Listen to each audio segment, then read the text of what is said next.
the Caribbean culture, and you see that in the literary space as well.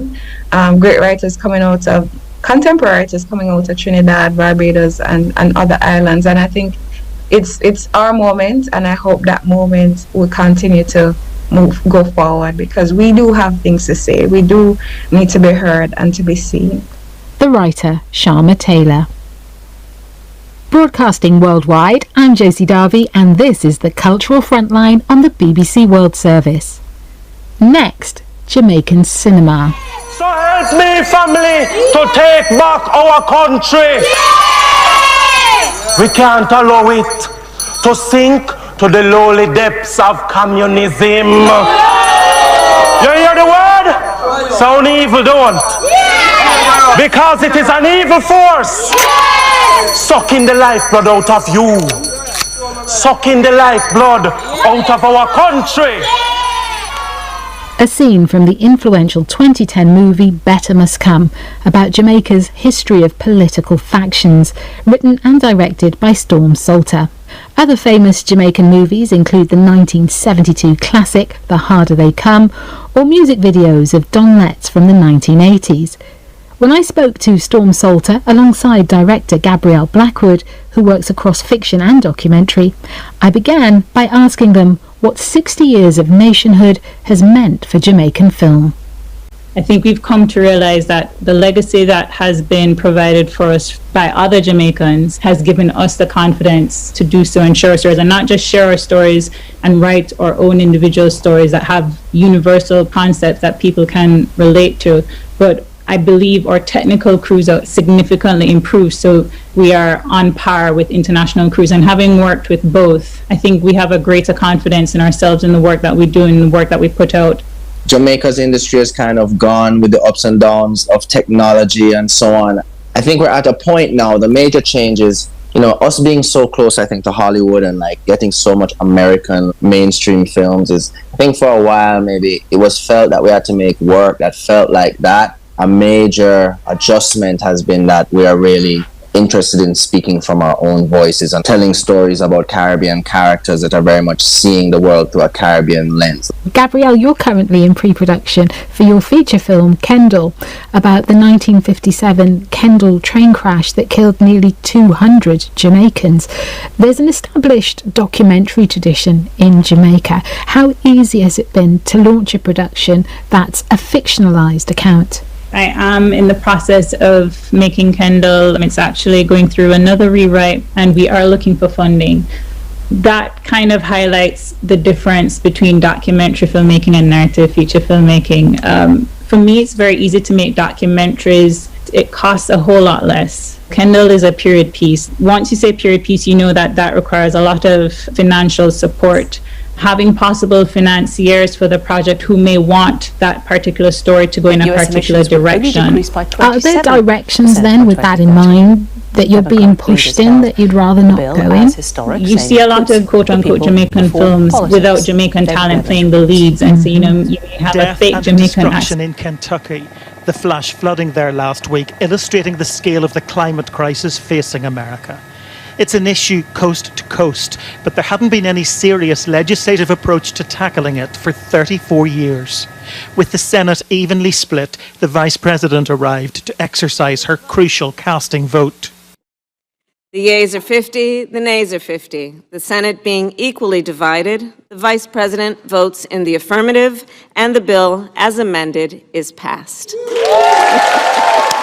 It's the largest investment any US government has ever made to counter global warming, nearly $400 billion over 10 years. Big tax breaks for those who switch to green energy, and penalties for companies who fail to reduce their emissions.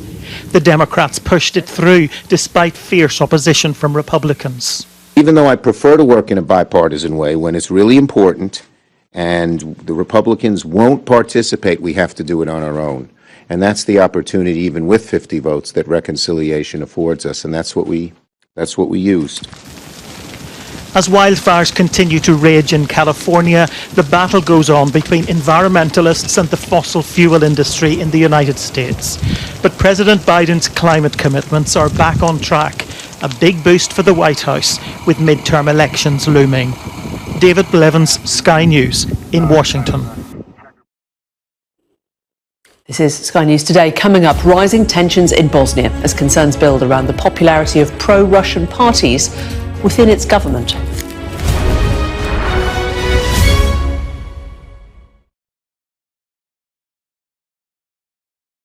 Climate change is with us and it's becoming critical. But the fight back is on. Coal is under fire, whereas wind power is booming. You can now have burgers made out of these rather than those, and no need for fuel, just rely on the vital spark. I'm Tom Heap and I'm joining Sky News for special weekend editions of the Climate Show, where we'll meet the people hit by the crisis and also those delivering crafty solutions. In the end, the question is, can we reach a world that isn't based on burning stuff? Find out on The Climate Show on Sky News.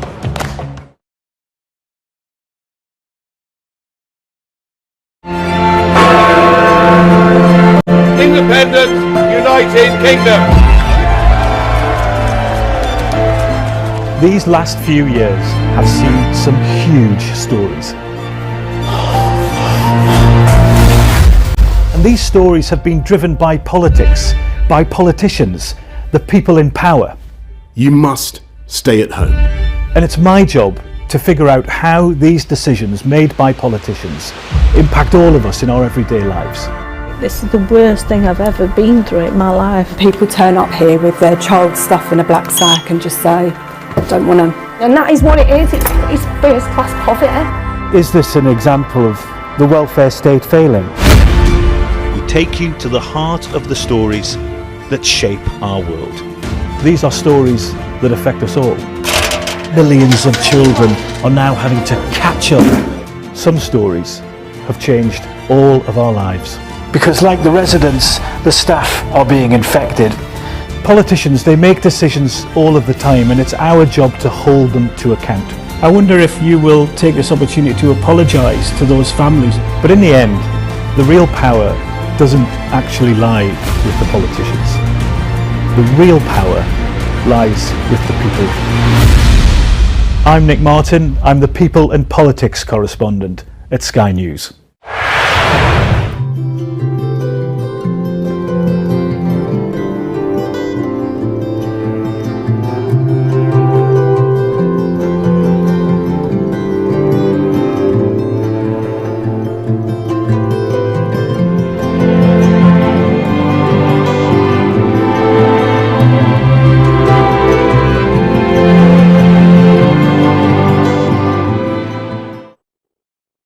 Tensions are growing between ethnic groups in Bosnia as pro-Russian parties within the government gain popularity. Memories of the Bosnian War are adding to concerns that violence could be seen again in the Balkans. Our Europe correspondent Adam Parsons spoke to members of the pro-Russian parties and also heard concerns from survivors of the conflict in the 90s. He sent this report from Srebrenica. Under the brightest of skies, this is the darkest of places. In Srebrenica, the graves go off into the distance. Thousands of Bosnian Muslim men and boys were murdered here in July 1995. Shahida's husband and brother were both killed. Her teenage son escaped death by fleeing into the woods. Gdje sam ja grčevito se borila da on krene sa mnom, bila sam najsigurnija da ćemo, kad smo skupa, da će nam biti najbolje. On kad je sa svojim drugovima krenuo preko ulice tamo da kreće iza benzinske pumpe ka šumi, sve dok smo se mi vidjeli, moja čerka je samo njemu ime dozivala i ono plačući rukama mu, razumijete. Tako da ja nisam uopšte imala ni priliku da se pozdravim s mojim djetetom koliko su oni samo između njih dvoje. Srebrenica was the worst massacre in Europe since the Holocaust, inspired by the Bosnian Serbs' plan to purify their territory through so-called ethnic cleansing. Ja sam general Mladić. Ratko Mladić was the Bosnian Serb general who ordered the killings. He promised the crowds of frightened people that they'd be safe, just as his soldiers were isolating Muslim men and boys, executing them and then hiding their bodies. After the war, a new region was created for Bosnian Serbs. Now they want more control, but what they need is support from powerful friends, and that might be coming. Nationalists are looking towards Russia for the future. Many see the West as an enemy. To je zločinačka organizacija, ja sam to govorio na svim skupovima i svojim javnim istupima da je NATO jedan veliki konkurent Trećem Rajhu, to je jedna fašistička organizacija. In his mind, Srebrenica was not a genocide, and the man convicted of those war crimes, Ratko Mladic, is a hero. Ethnic tensions ripped this country apart, yet now hints of the same menacing rhetoric. Mislim da nikad mira neće biti na ovim prostorima dok god međunarodna zajednica zastupa i brani i štiti samo jednu stranu, a to je upravo ovu stranu muslimansku. This is why what happens here is so important. The capital, Sarajevo, spent nearly 4 years under siege. Now, if Bosnia falls apart, that could spark a fresh war in the Balkans. Whether it's physical or mentally, you can still see the scars of war everywhere in Bosnia. Now, peace has endured, but at the moment it looks fragile and vulnerable. This is a nation that is weighed down by the violence of its own past. Looming over this is the threat of Russian intervention, with Moscow exerting ever more influence over the country. We have a very, very strong historical relations with the Russians, and we believe in Russians. Personally, I love Russians more than Americans. The past still frames the present here. The trauma never goes away. Bosnia faces the ghastly prospect that the next war could start before they finish burying the victims of the last one. Adam Parsons, Sky News, Bosnia. Let's get a look at the weather. Warm memories wherever you go. The weather, sponsored by Qatar Airways. Well, this week will bring heatwave conditions with any rain confined to the far north, but the record temperatures seen in July are unlikely. Warm for most of today and hot for much of the south, but developing sea breezes will keep it a little cooler near many of the coasts. Most places will be dry with almost unbroken sunshine this afternoon, but northern Scotland will be rather grey with outbreaks of rain in the far north and northwest. Parts of eastern England will be quite cloudy at times too, but the cloud will break up later. Northern Scotland will be cloudy with more rain at times tonight, with the rain extending a little further in the south. Most other places look to be dry and clear, but some mist and fog patches are likely in the south and especially the southeast, and it will be warmer than it was last night. Tomorrow looks mostly fine, with rain over northern Scotland largely fading away as the wind strengthens there.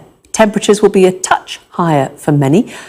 Wednesday is going to be similar, but more widely hot in the south. The weather. Welcome to Gabby Dave Global. We are a UK-based online e-commerce store, the first of its kind with license to trade in African products. Some of the products are clothing brands and all beauty accessories, hair and beauty brands, natural aphrodisiacs, processed and dried unprocessed food. Our mission at Gabby Dave is to connect African and Caribbean businesses to customers globally. At Gabby Dave, we ensure our sellers get the best deal for their products. We are not just here to help you reach a wider audience. We are also a distribution center to support business growth by fulfilling orders to your customers from our warehouse, making sure customers receive their products on time.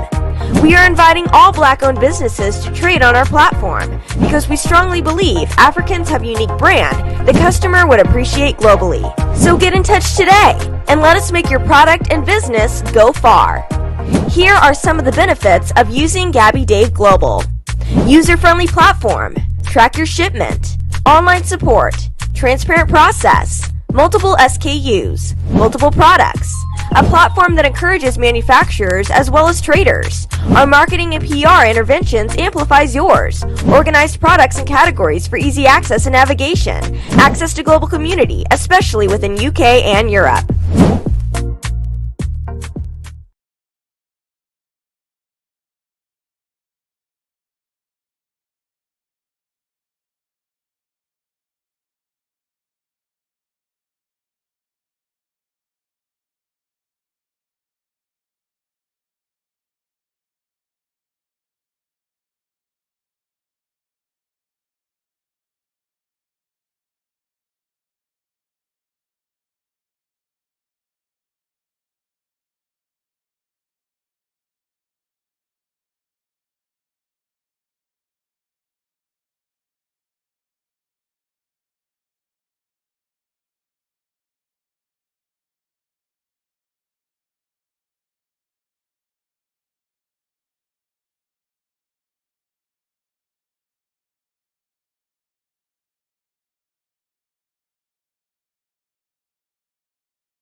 only 35 minutes from the motorway, 10 minutes drive from Central University College, 10 minutes drive to the beach, and close to Prum Prum Senior High School and Ghana Men's Soccer Center of Excellence.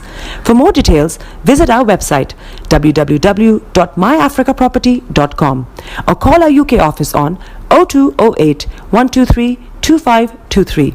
For our US and Canada offices, call us on +1 585 184 994145. You can also email us at ghana@myafricaproperty.com.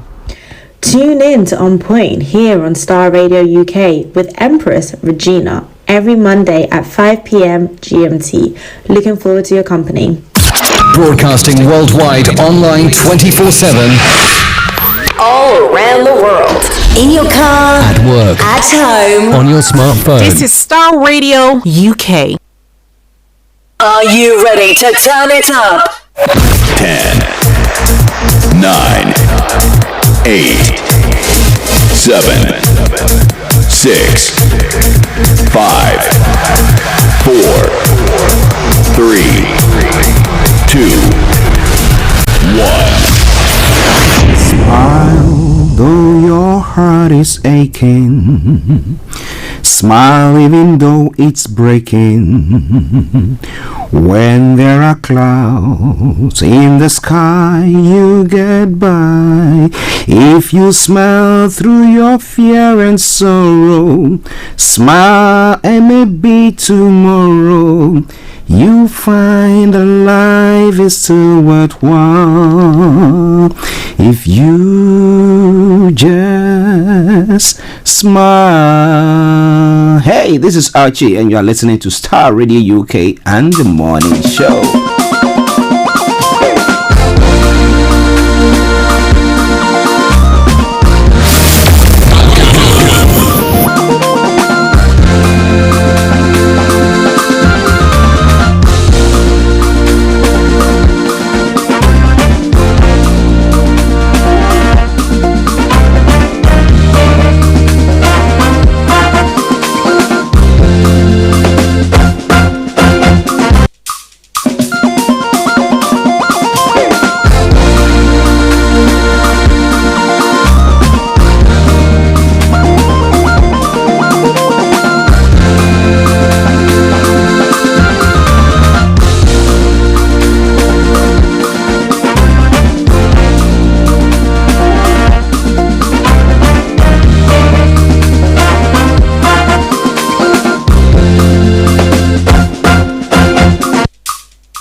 UK.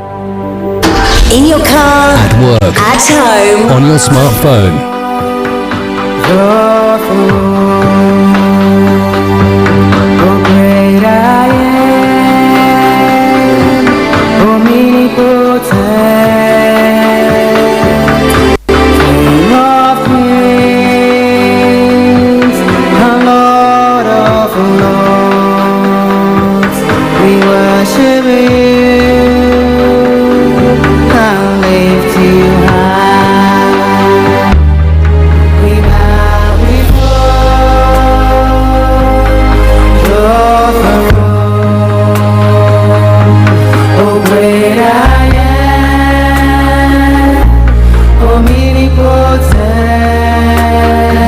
Listening to Star Radio.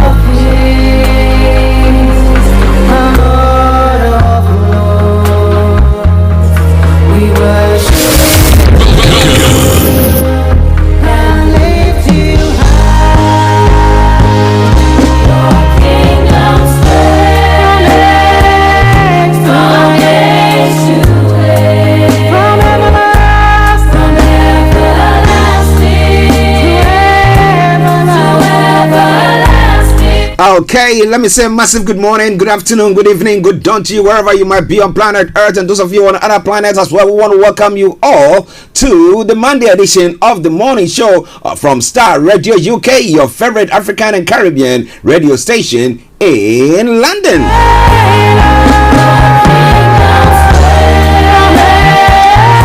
had a nice weekend, whatever we might call nice or you might define as nice. Or whatever it is, as I say all the time. You have life, and therefore once you have life, there is hope. But do me a massive favor, share the broadcast with your friends and loved ones and invite them to like our pages as well. From now to 12:30, I'm going to be your captain. I'm going to see to everything that you need to know, from archaeology to zoology, from Accra to Zanzibar as well. As a creator, exactly at king who has no successor.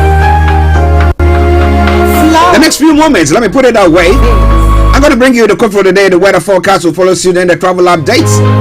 We'll move on from there to have a look at some of the stories making the rounds from Nigeria. Unfortunately, we'll not be having the White Lion with us this morning because he is on a mission to dig some information. Therefore, God willing, we'll be having him tomorrow morning instead. But then after that, we'll continue to look at some of the stories making the rounds in other parts of the world. The lines will be opened at 12:30, 11:30, my apologies. I will continue from there.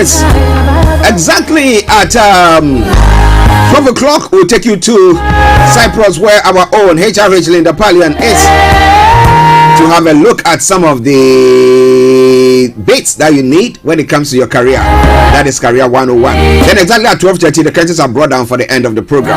So in the gist, that's what's going to be for you today. So wherever you are, don't touch the dial. Welcome. Share the broadcast with your friends and loved ones. And let's take this journey not to the unknown, but to the known. I remain yours sincerely, the one and only. But let me take this opportunity to say good morning to Salah Mikoiki, working behind the scenes this morning. Mr. Frank Davis behind the scenes this morning. And my able producer, Mr. Francis Guy. My brother Felix all the way in Aberdeen. Massive good morning to you. Kofi Ali Abdul, your king, good morning. And to every one of you, as we say, from archaeology to zoology, and therefore wherever you are on the earth, from north to the south, from the east to the west, those of you in the Americas, those of you in Europe, those of you in Asia, those of you in Australia, and those of you on the African continent. Amaya Jregeni, good morning to you. Tony Anthony Adedeji, good morning to you. To our own and the one and only Sir Moses in the US as well. Massive good morning to you. Jasino all the way in Moscow, good morning. Ebenezer Hammond in Cape Town, South Africa, good morning. Chantal, yes, Cape Town as well, good morning to you all. But I want to welcome you once again to the program. Playing in the background, something from Pastor Theodora Boachiansa. Theodora Gospel, everlasting to everlasting. I hope I'm giving you something to ease you into the morning wherever you might be this morning.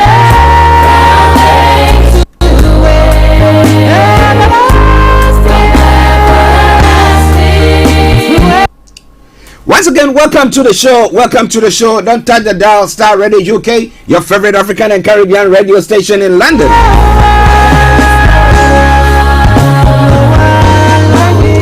So the quote of the day says what?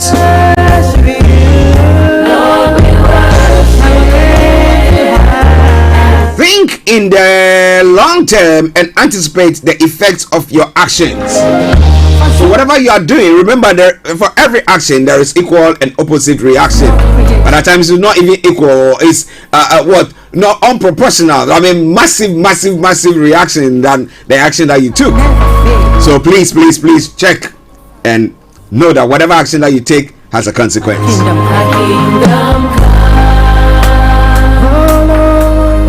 Let's move on to the weather front. The weekend wasn't that bad, though it was a bit sunny, but wasn't that bad as pertaining to what we're going to be seeing for the next few days here in the UK, especially in the south. Then I can tell you that when it comes to the weather front, for London and the southeast of England, it's going to be, this afternoon it's going to be dry with a mixture of patchy cloud, lingering and sunny spells, a warm day with gentle winds. Now this evening we'll see skies clearing, similar conditions tonight, but a few isolated patches of cloud might develop. Moreover, mist and fog can widely develop. When it comes to the temperatures for London and the southeast of England, it's going to be 29 degrees. The top is going to be 29 degrees, and lower is going to be 16 degrees. Pollen level is going to be moderate, UV level is going to be moderate, pollution is going to be low. Sunset 20:37 and sunrise for tomorrow morning 05:34 hours. That brings us to the end of the weather forecast for you today.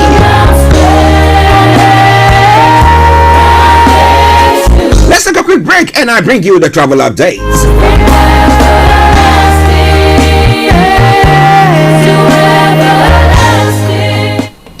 Tune in to On Point here on Star Radio UK with Empress Regina every Monday at 5 p.m. GMT. Looking forward to your company. This is Starr Radio UK. Check it out.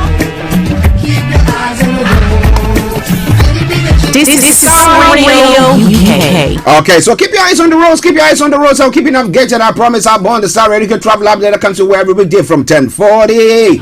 It's now 10:47. So what is the travels like this morning? Now those of you on the underground, yes, Circle Line is partly suspended. Hammersmith and City partly suspended. Landing, my apologies, Piccadilly Line, minor delays there as well.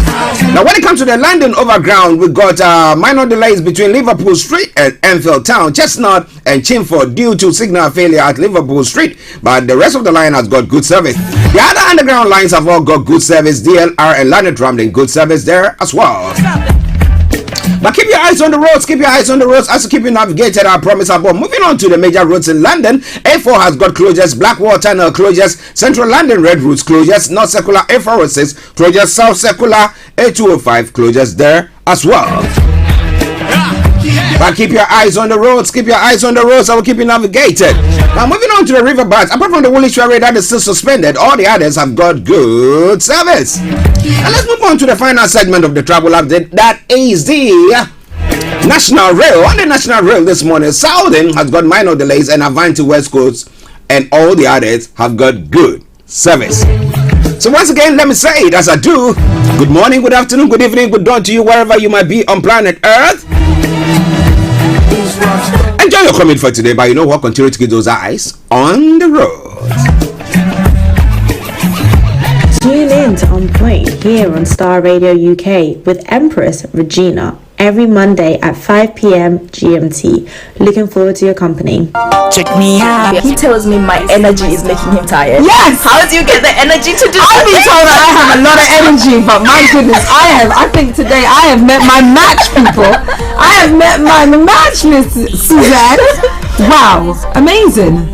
One of the things that's the start of the darkness. Of darkness. So what did that? Myself and the world in adjustment. And 2019. Forget the proverbial boardroom. Join me, Simone Frazier, on the CEO, the program that gives you the driving seat over your life. Every Tuesday, 8 p.m. only on Star Radio. Hi everyone, it's your girl BB Clement, the author of How to Go From Employee to Entrepreneur and the host of your weekly business show, BB Means Business, the show where we discuss everything you ever wanted to know about business but you were afraid to ask. How do I start my business? How do I raise the finance? How do I grow my business? Where am I going to find my customers? Join me every Tuesday at 1:30 p.m. on Star Radio UK to get all the information and tips that you need to become a successful entrepreneur and become financially free. Remember, don't let life dictate to you. Rather, put your signature on life. Welcome back to the program. It is Star Radio UK, your favorite African and Caribbean radio station in London. Bringing the time now exactly to 10 minutes to the top of the hour, and that means that it is now time for Global Trotting. So wherever you are, don't touch the dial. Let's go, Global Trotting. Well. What is happening? What is happening across the globe? Some of the stories that I'm going to be looking at when it comes to Nigeria. El-Rufai will join PDP before 2023 elections. Atiku spokesman is saying, really? Okay. And PDP panics as Wike meets Omahi again and ignores chieftains. The Labour Party in trouble in Anambra, says Okowa. And breaking disciples, that's Wike disciples. My apologies. Wike discloses his recent findings and wants PDP, APC, SDP ahead of 2023 elections. Peter Obi in closed door meeting with Fayose.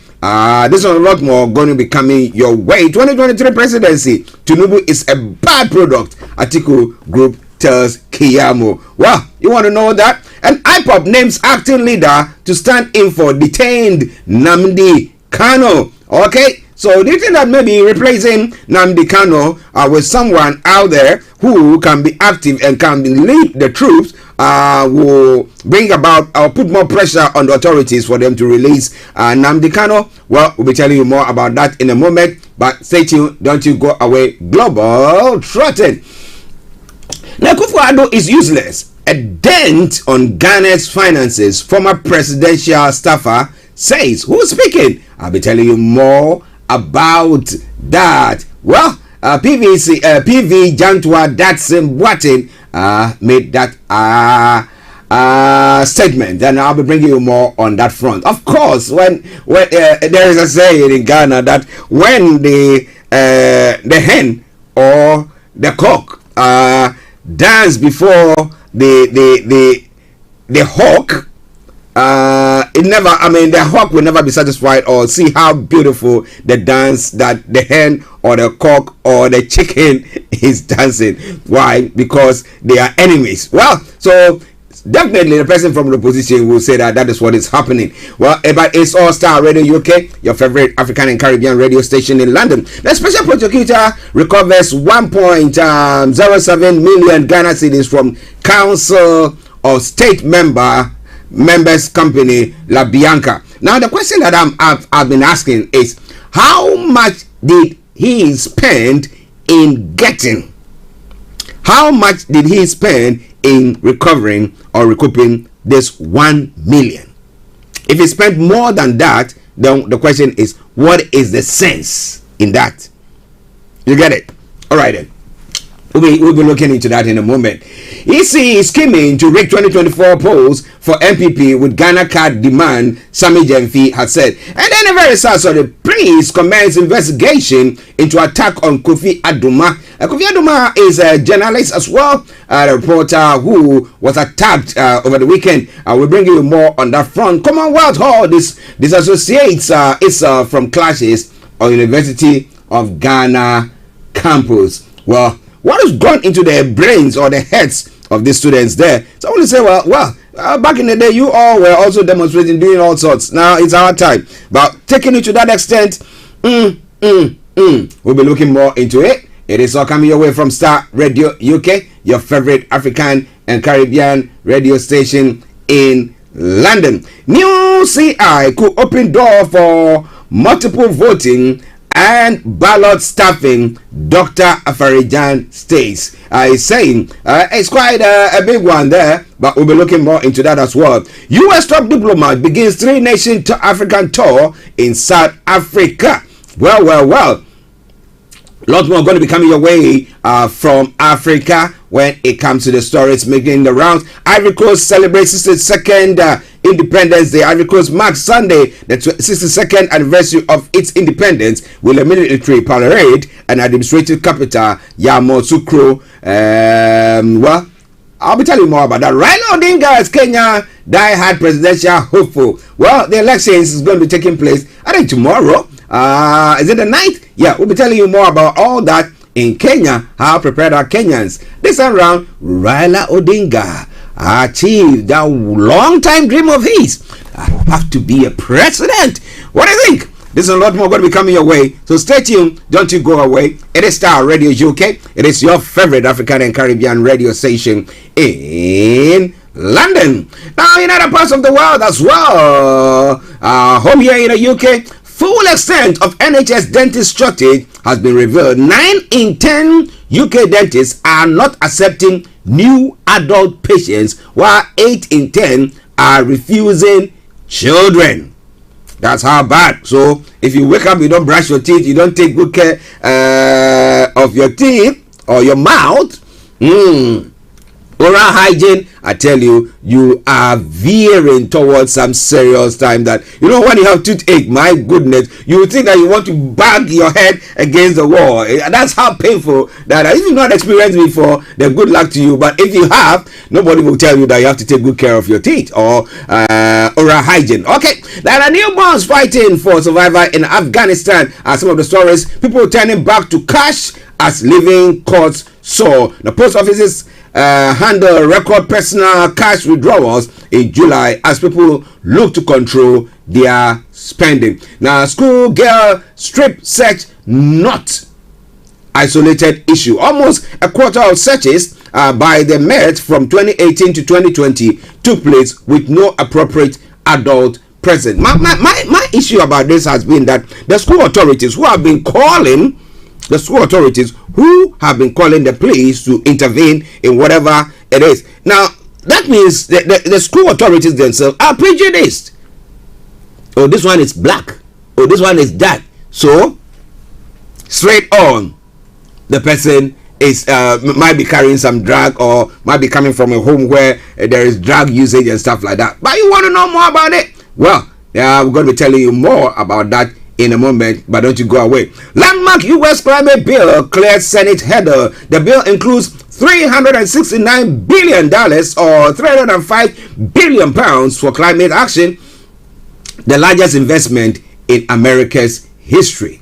Well, how is that going to augur for the midterm elections that's going to be taking place later on in the year? Okay, now war on drugs, a failure. New Colombia leader warns President Gustavo Petro is demanding a new global strategy to tackle his nation's drug industry. Well, it will take a lot to do that because they are also armed, properly armed to the teeth. Now, China conducts new military drills near Taiwan. The drills are due to end on Sunday, but a statement said sea and air exercise were continuing. All right then. So this and a lot more we're going to be looking at. It's all coming your way from Starr Radio UK. It is your favorite African and Caribbean radio station in London. 10:58 the time. Let's take a music break, and once we come back, we'll continue with the show. This one is a cover version of Onaga by the new song. All right, enjoy it. The shot.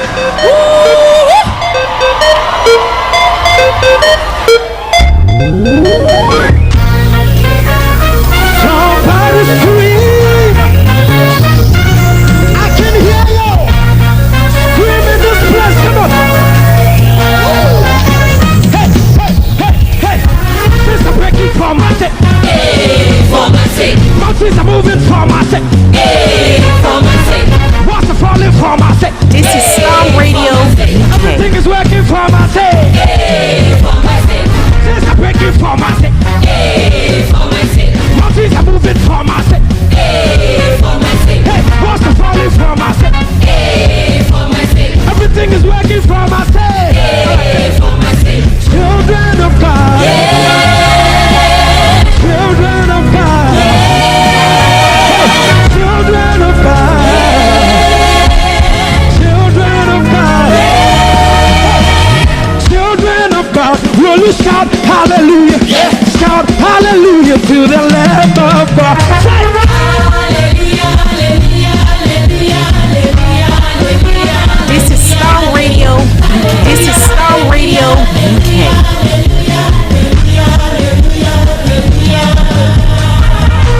Are you ready?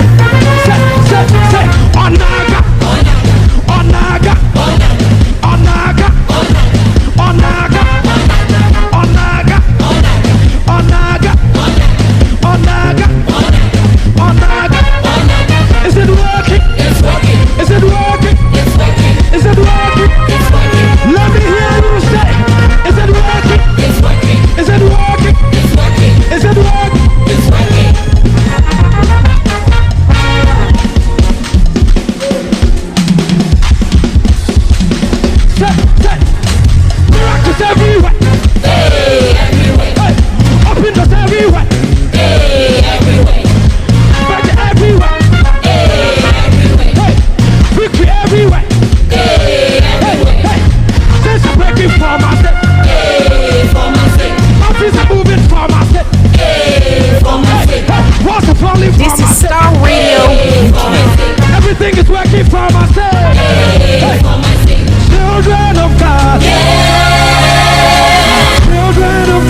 Children of God, will you shout hallelujah? Yeah.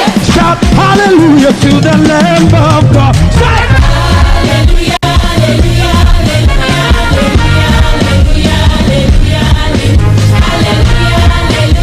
This is Starr Radio. This is Starr Radio. This is Starr Radio. This is Starr Radio UK. Somebody scream!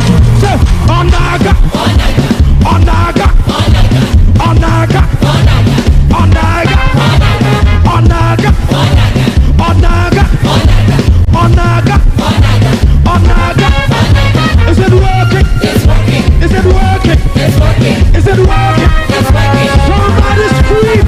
Is it working? It's working. Is it working? It's working. Is it working? It's working. Hey, say, I feel like screaming. I feel like screaming. I feel like shouting. I feel like shouting. Oh, oh, oh, oh. Children of God, will you shout hallelujah? Shout hallelujah to the Lord. Hey. Hallelujah, hallelujah, hallelujah, hallelujah, hallelujah. Hey, hey, hallelujah, hallelujah, hallelujah, hallelujah, hallelujah, hallelujah. Somebody scream.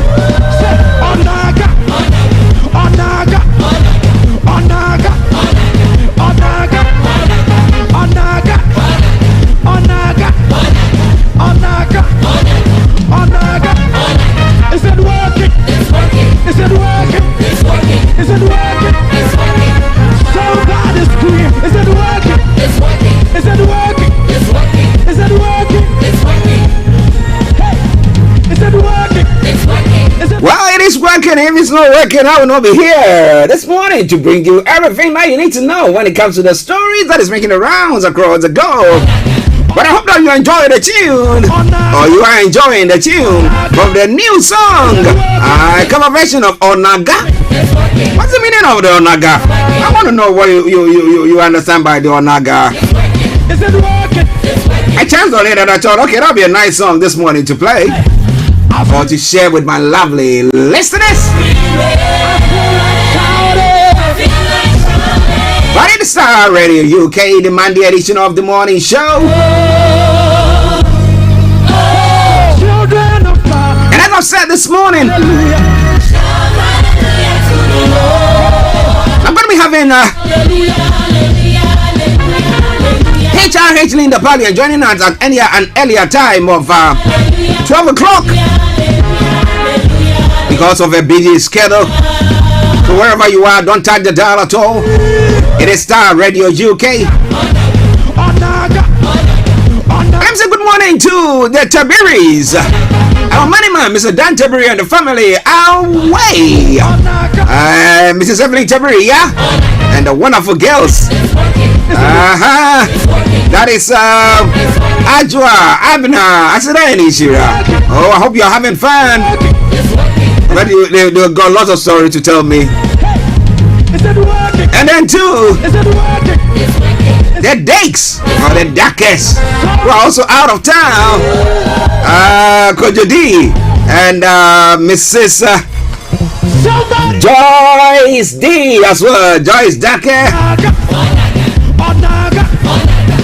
And my lovely girls, massive good morning to you all. So once again, welcome to the program. Share the broadcast with your friends and loved ones. On Facebook, you can find us on Archie Hammond. Or you go to the Starr Radio UK Music Studios or the Starr Radio UK Fan Club, and you find us there as well. It is Starr Radio UK. I say good morning to my lovely in-law, Patricia Gasu Hammond, and to my baby, my granddaughter. You know, I'm not a chicken, you know.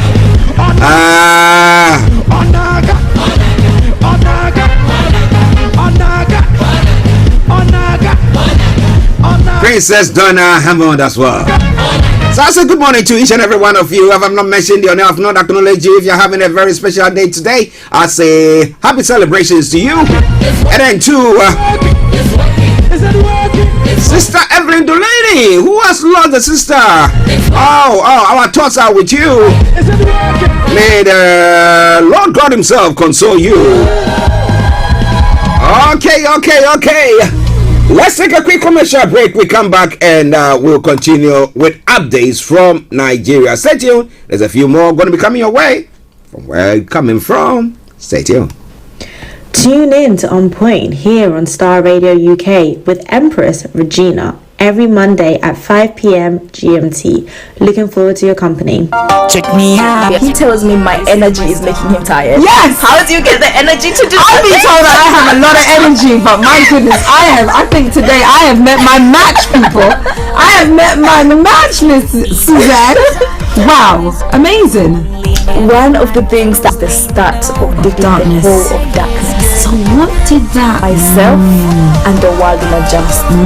And 2019. Forget the proverbial boardroom. Join me, Simone Frazier, on the CEO, the program that gives you the driving seat over your life. Every Tuesday, 8 p.m. only on Starr Radio. Hi everyone, it's your girl BB Clement, the author of How to Go from Employee to Entrepreneur and the host of your weekly business show, BB Means Business, the show where we discuss everything you ever wanted to know about business but you were afraid to ask. How do I start my business? How do I raise the finance? How do I grow my business? Where am I going to find my customers? Join me every Tuesday at 1:30 p.m. on Starr Radio UK to get all the information and tips that you need to become a successful entrepreneur and become financially free. Remember, don't let life dictate to you. Rather, put your signature on life. Getting onto the property ladder has never been easy until now. Join us this and every Thursday from 7 p.m. to 8:30 p.m. live on the Property Hour Show on Starr Radio UK, where we talk to mortgage brokers, property developers, estate agents, landlord, tenant, property consultants on how to invest or get into the property business and make money. You can't afford to miss this. The Property Hour Show is your best source into the property industry.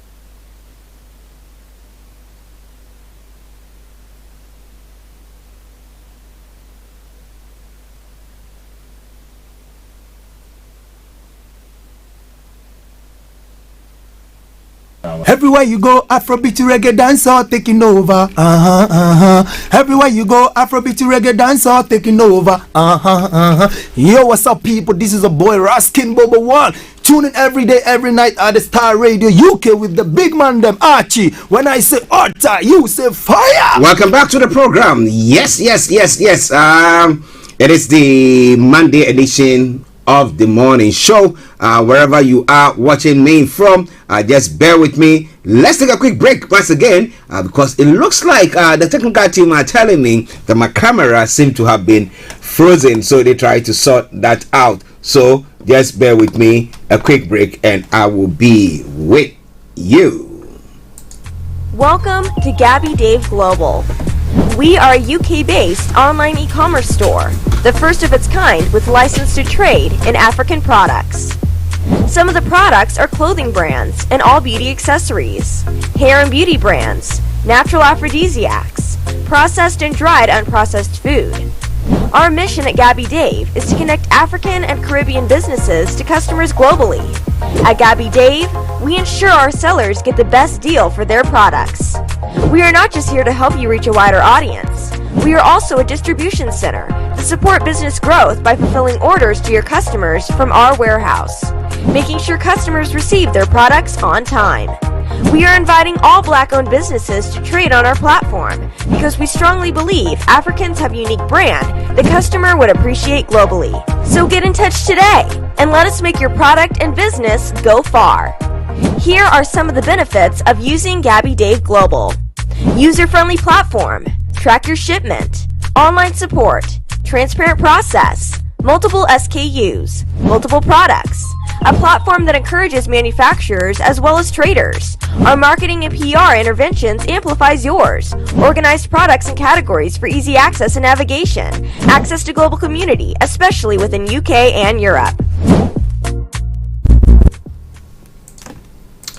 Welcome back to the program. It is Starr Radio UK, your favorite African and Caribbean radio station in London, bringing the time now to 11 minutes past the top of the hour. Once again, I apologize sincerely for the freeze of my camera. Yes, but I'm back. The technical team just told me that, hey, you are frozen. Am I in that movie? Well, that is just by way of a joke. Okay, now because we are pressed with time, let's quickly crack on to look at some of the stories that is making the rounds in Nigeria. Some of them will be the updates that I'll just be bringing your way, and others will be some details of the stories. That is, will be headlines, and others will be the details.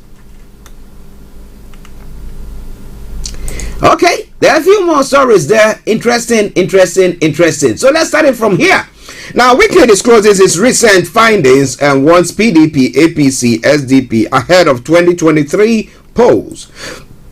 Now, what warning is he signing or giving to these ones? We'll be looking into that in a moment. And then some other stories there as well. Well, Buhari's nephew has dumped APC after losing return ticket. Why has he dumped APC there? We'll be looking more into that as well. But stay tuned. Don't you go away. And there was that story about the replacement of Nnamdi Kanu by the leader of the IPOB, the one outside at the moment.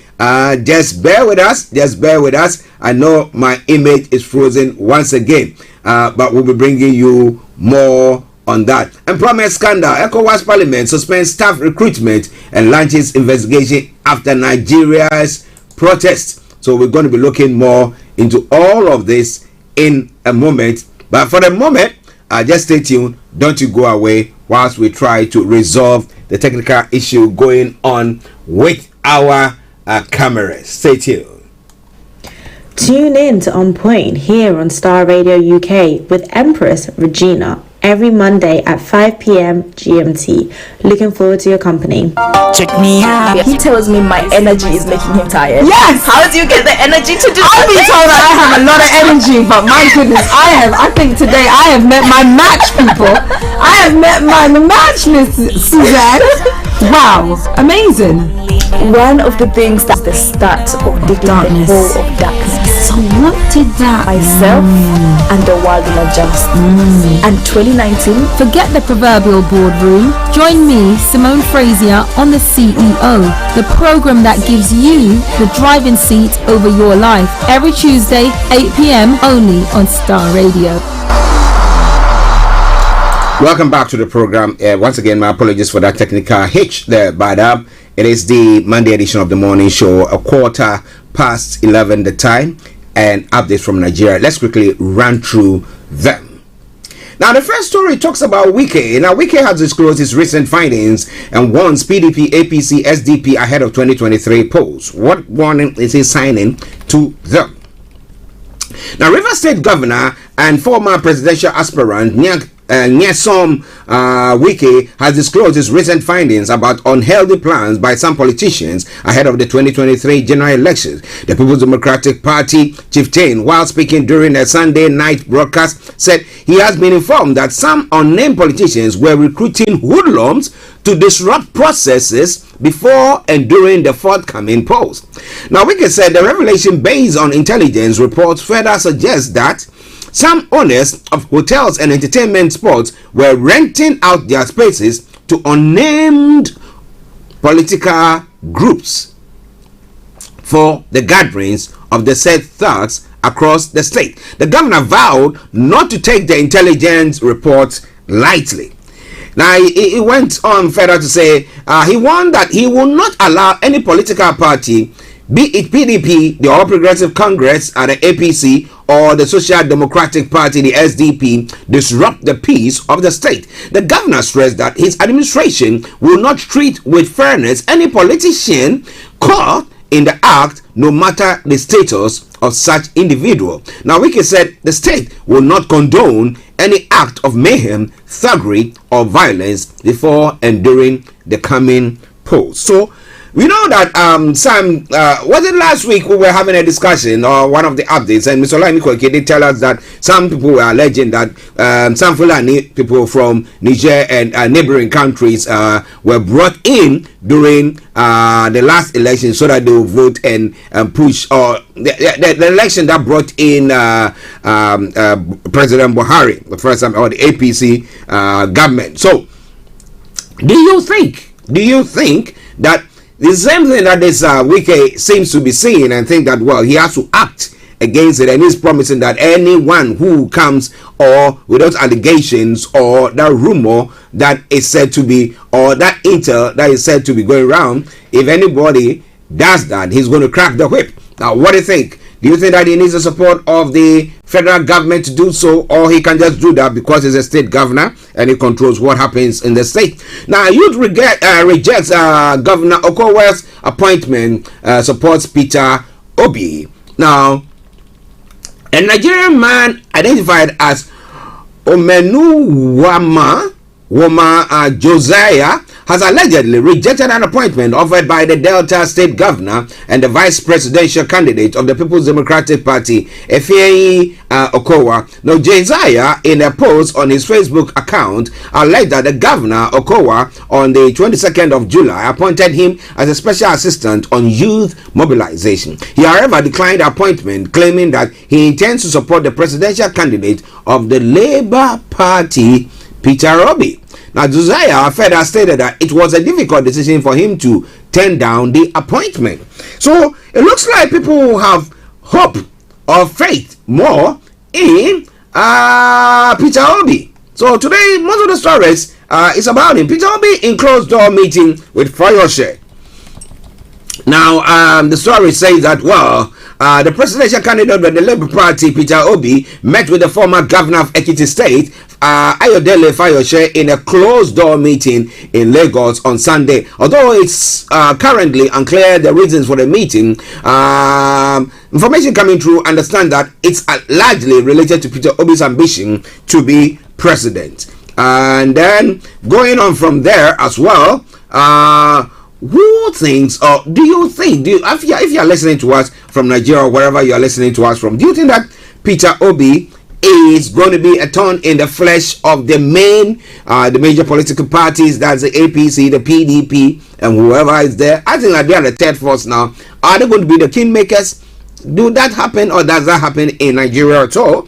Well, why Peter Obi hid his defection plan from Atiku? Now, so Peter Obi was part of the PDP but decided to defect. Now, why did he do so? The reason the presidential candidate of the Labour Party, Peter Obi, failed to inform the presidential candidate of the People's Democratic Party, Atiku Abubakar, of his defection plan from the party has emerged. A close ally of the former governor of Anambra State said Obi failed to inform Atiku of his plan after sources informed him that Atiku had no plan to pick his running mate from the southeast. The ally, who spoke with the Guardian on condition of anonymity, said they got information that the former vice president planted a candidate in one of the thriving young parties before the presidential primary of the PDP. According to the source, Atiku saw the strength in the younger parties with the experience of the Young People's Party, the YPP, in 2019, which made a good impression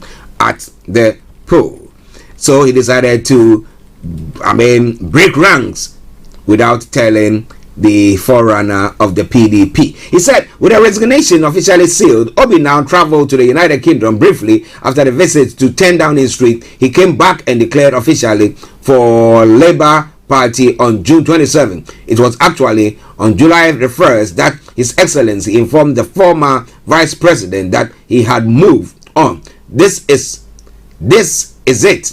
By that time, the Labour Party presidential primary had been concluded. Recall that Atiku, during a recent interview, claimed that Obi informed him about his plan to dump the PDP days after his defection, a claim which was confirmed by Obi. Well, is it going to be? Is it not going to be? And is going to be free and fair election? Or are we going to see all that chukoko engine that goes on when it comes to elections in Africa? The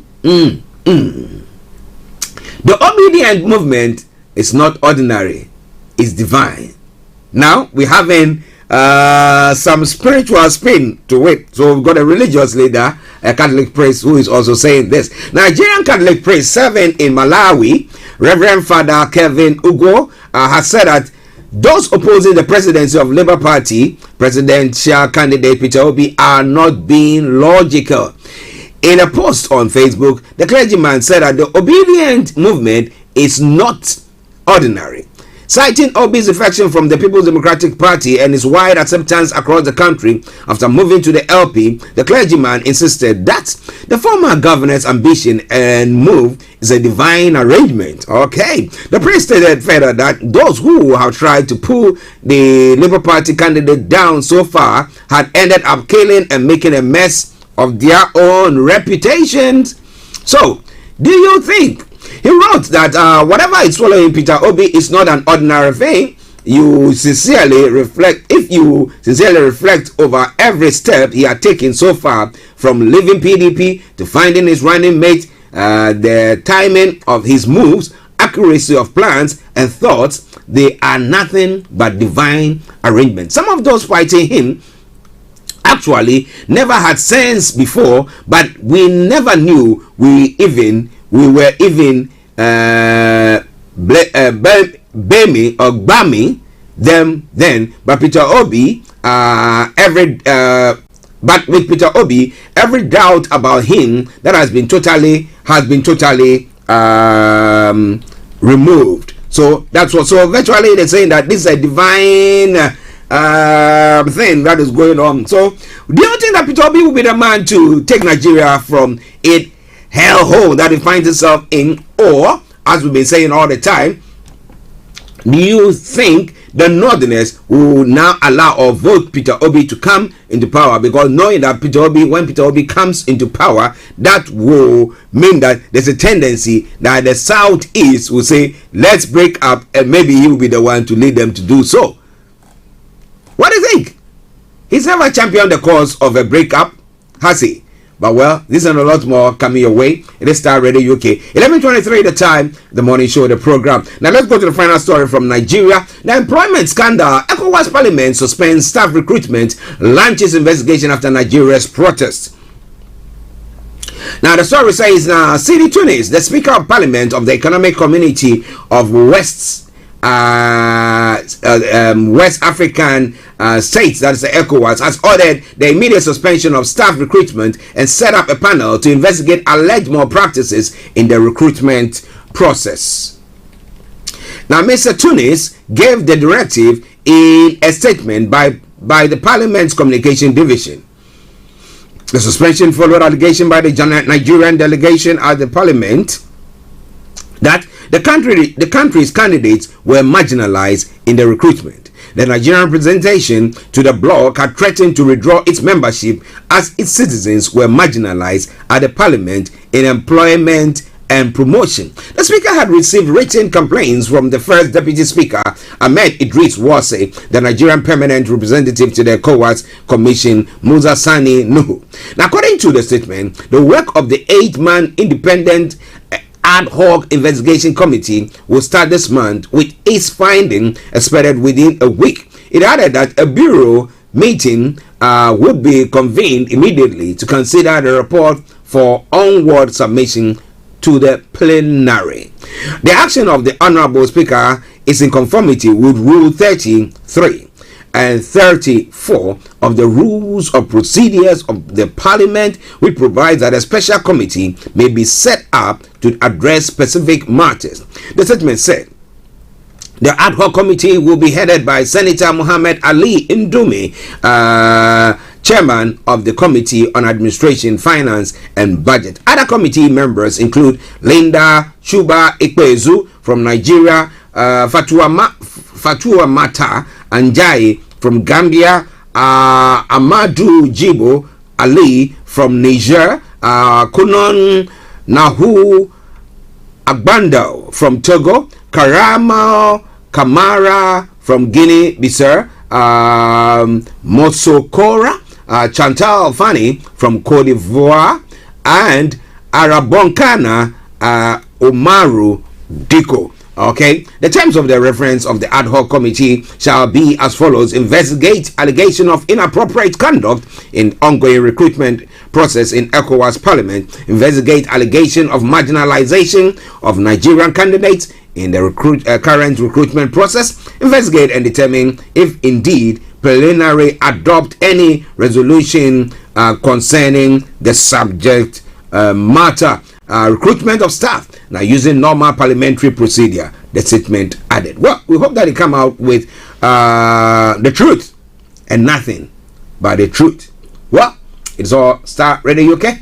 It is your favorite African and Caribbean radio station in London. Bringing the time now to 11:26. We're going to crack on because we've not got enough time this morning. As I did say that, well, we're going to be crossing over to Cyprus at 12 o'clock instead of 12:30. Okay, now in other parts of Africa, now Ivory Coast is celebrating its 62nd Independence Day, or they celebrate that. And the unity that they seem to be displaying now seems to me that, well, it looks like all is well with the Ivorians, and maybe some a leaf has to be picked from their book, a page, or yes, let's see. Now, Ivory Coast marks on Sunday the 22nd anniversary of its independence with a military parade in the administrative capital Yamoussoukro. Officers held flags and sang as they marched down the John Paul II Square. It was the first time the military and civil parade returned after pandemic restriction prevented the event. Now, ECOWAS chairman and president of Guinea-Bissau, Umaru Sissoko Embalo, my apologies, was seated in the VIP grandstand. Liberia's President George Weah had also been invited by his Ivorian counterpart Alassane Ouattara. Now, if high-ranking guests were present, it is the absence of Ivory Coast's former president Henry Konan Bédié and Laurent Gbagbo who stood out. Now, during an address to the nation on Saturday, President Ouattara pardoned his predecessor Gbagbo, who was facing a 20-year jail term for the robbery of funds from the Abidjan Central Bank. Bédié, a spokesman, Cyril Kone Obre, said in a statement that the former president was unable to attend the ceremony for personal reasons, but that he had mandated a delegation of 5 leaders of his party to participate. Independence celebrations came while 49 Ivorian soldiers have been held in Mali for almost a month. Ivory Coast called for their release without delay. The Malian authorities accused the officers of being mercenaries. Togo mediates between the two neighbors. Let's see what happens on that front. But it's all coming your way from Starr Radio UK. It is your favorite African and Caribbean radio station in London. One other story from the African front before we touch on a couple from Ghana as well. Now, yesterday, last Friday, I did talk about Raila Odinga, and last week as well, during the course of the week, I did talk about him. Raila Odinga is running for president for the 5th time. Is a historic figure in Kenyan politics, having spent decades as an opposition figure before moving closer to power in recent years. The August 9 presidential election is likely to be the last chance to enter State House, the presidential palace, for the 77-year-old political veteran whose ambition and determination are at the heart of Kenya's recent history. A member of the Luo tribe, he entered parliament in 1992 and ran unsuccessfully for the presidency. Okay, so coming your way from Starr Radio UK, your favorite African and Caribbean radio station in London. All right then. Okay. Let me announce the lines open. If you want to join in the conversation,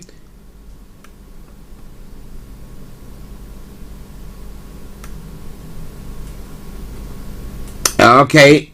If you want to join the conversation. Just call us on 0208 133 2257 or 58 0208 133 2257 or 58. If you are in US, Canada, or the Caribbean area, it's 001 718 2737 001 718 2737. Text or WhatsApp at 075 3966 1744. Our Twitter handle is Starr Radio UK and email address is info@starradiouk.com. Let's take this commercial break, a quick one, and then we'll be back to continue with the show. Stay tuned. Don't you go away.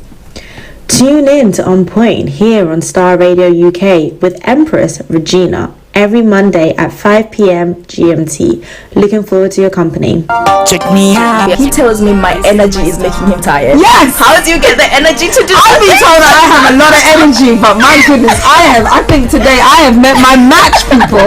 I have met my match, Miss Suzanne. Wow, amazing.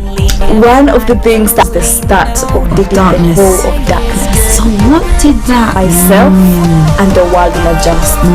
And 2019, forget the proverbial boardroom. Join me, Simone Frazier, on the CEO, the program that gives you the driving seat over your life. Every Tuesday, 8 p.m. only on Starr Radio.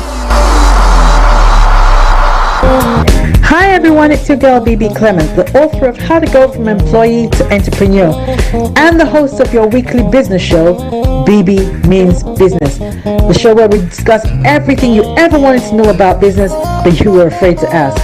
How do I start my business? How do I raise the finance? How do I grow my business? Where am I going to find my customers? Join me every Tuesday at 1:30 p.m. on Starr Radio UK to get all the information and tips that you need to become a successful entrepreneur and become financially free. Remember, don't let life dictate to you. Rather, put your signature on life. Getting onto the property ladder has never been easy until now. Join us this and every Thursday from 7 p.m. to 8:30 p.m. live on the Property Hour Show on Starr Radio UK, where we talk to mortgage brokers, property developers, estate agents, landlord, tenant, property consultants on how to invest or get into the property business and make money. You can't afford to miss this. The Property Hour Show is your best source into the property industry. Welcome back to the program Starr Radio UK, your favorite African and Caribbean radio station in London, bringing the time now exactly to 11:33. And as I said, because we have to be bringing HRH Linda Pallien on the show than earlier time, so we'll be finishing our discussions or looking at the stories making the rounds across the globe exactly at 12 o'clock, so that we can have HRH Linda Pallien bringing you Career 101, which you need so much at these times. Okay, so now let's move on straight to Ghana. Let's have a couple of stories from there, and then we'll move on to other parts of the world as well. But tomorrow the elections is going to be taking place in Kenya, which we will try to bring you some live feeds from there as well. Look at some of the happenings there, and then we'll continue. Definitely by Wednesday, Thursday, we'll know that we'll have the final results of the elections, and the last round for Raila Odinga pay out, or he's going to face another Waterloo. That will be a fifth time. Whew. Well, if at first you don't succeed, try again. You try and try and try and try until you succeed. There's this musician who wrote that song. You can get it if you really want, but you have to try and try and try and try. Well, he doesn't give up. It doesn't give in, and is continuing. Good luck to them. We hope that it's a peaceful election, though. All right, then. In Ghana, Akufo-Addo is useless. At the end of Ghana's finance, a former presidential staffer is saying that President Akufo-Addo has been described as the most useless president under the Fourth Republic and a dent on Ghana's finances.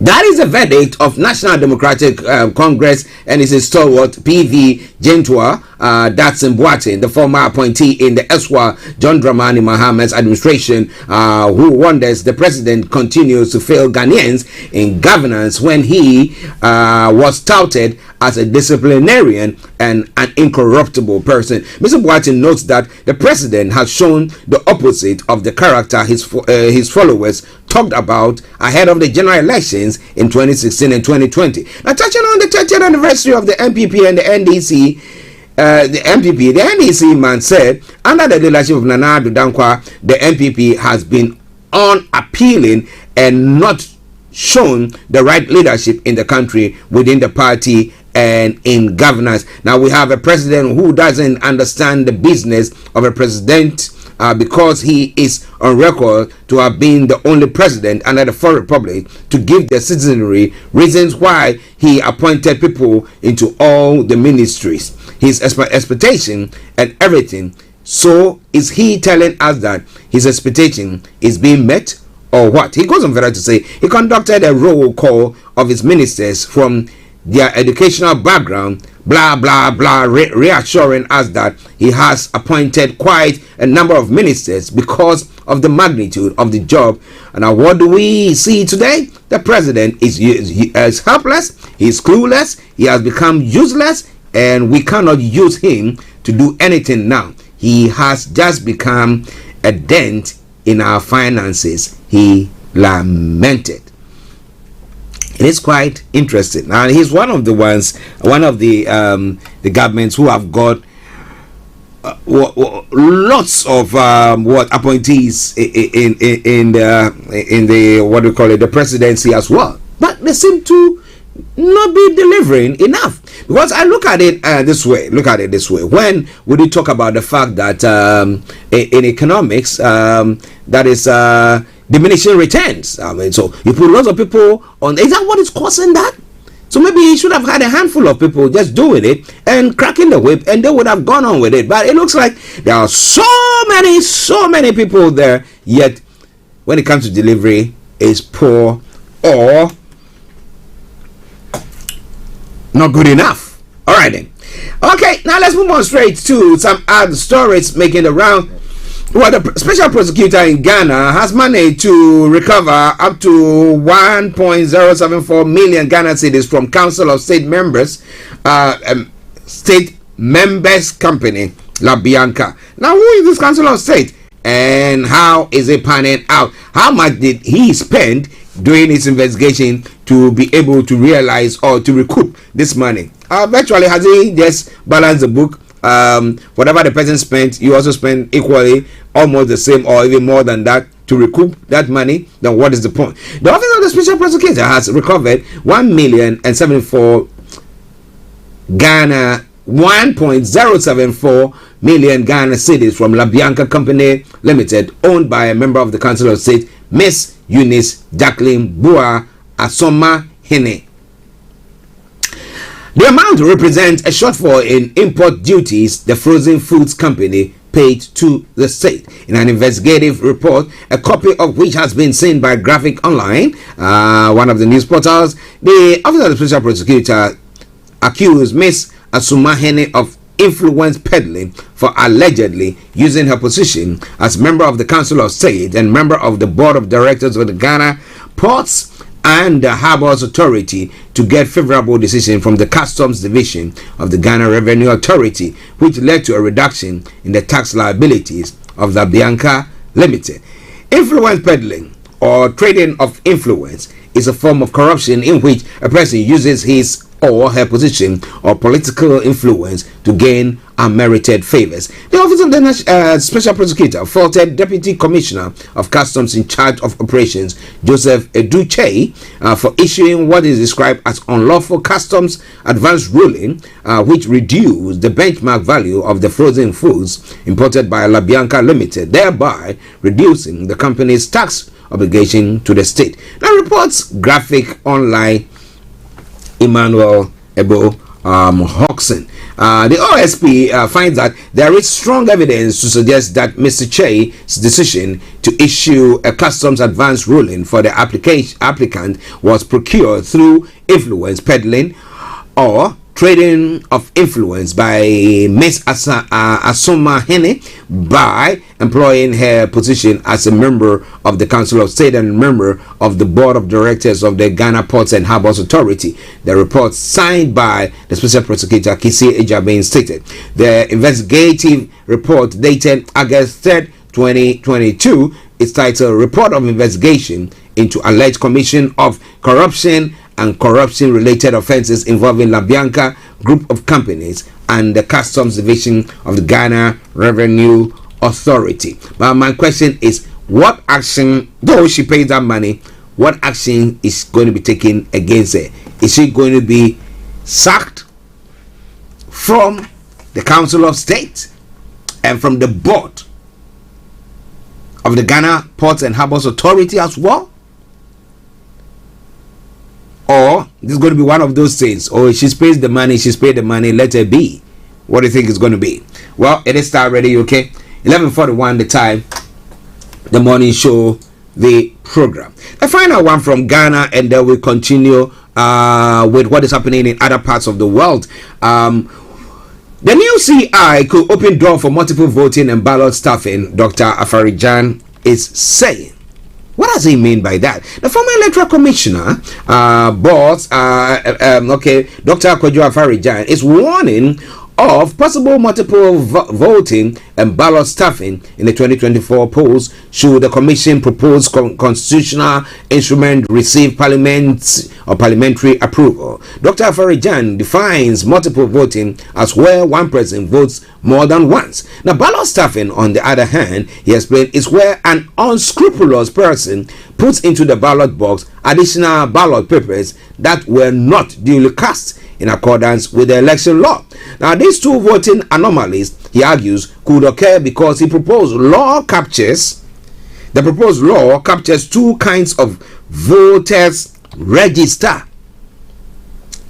And he said these views expressed by Dr. Afarijan has been published as well. Now, Regulation 3 of the proposed constitution instrument CI, that's constitutional instrument, reads as follows: Voters register. 1. Each electoral area shall have a voters register consisting of the voters registers of the polling station in the electoral area. And then 2, each constituency shall have a register consisting of the voters registers of the electoral area within the constituency concerned. So, as I said, yes, true. 2 voters registered there. How do you work with that? But it's all coming your way from Starr Radio UK. It is your favorite African and Caribbean radio station in London. It's now 11:43. You want to share your take with us, feel free to do so. And like I said earlier on, Laimi Kweke is working on a case and therefore has not been able to join us today. But God willing, tomorrow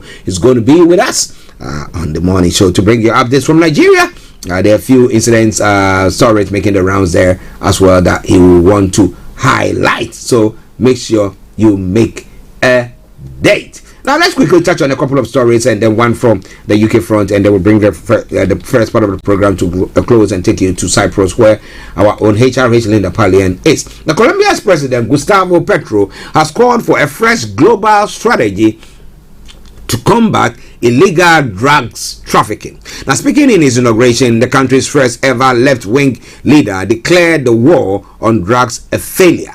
Hundreds of thousands of people died in Colombia as decades-long civil war fueled in part by the narcotics trade. The 62-year-old former Bogota mayor and ex-rebel fighter was elected in June on a radical manifesto promising to fight inequality and ban new oil projects. Now, Mr. Petro told a crowd of his supporters in Bogota that it is time for a new global convention that accepts the war on drugs has failed. It has left 1 million dead Latin Americans during 40 years, he said, and it leaves 70,000 North Americans dead by overdose each year. Now, more than 50 years ago, U.S. President Richard Nixon kickstarted a global anti-narcotics strategy that emphasized criminalization and the use of police force, which became known as the war on drugs. Now, Colombia's newly sworn-in president said the strategy had merely strengthened the power of mafia gangs and weakened Latin American states over decades. In Colombia, which according to estimates produces more than half of the world's cocaine, criminal groups and local militias are heavily involved in the drugs production and transportation to consumers around the world, including in the US and Europe as well. Now, Mr.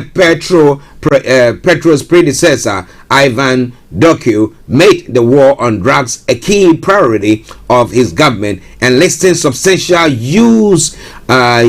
support to crack down on cocaine production across the Colombian country. Now it goes on further to say more than 100,000 supporters gathered in Bogota main square on Sunday to watch the former Marxist rebel make his history by being sworn in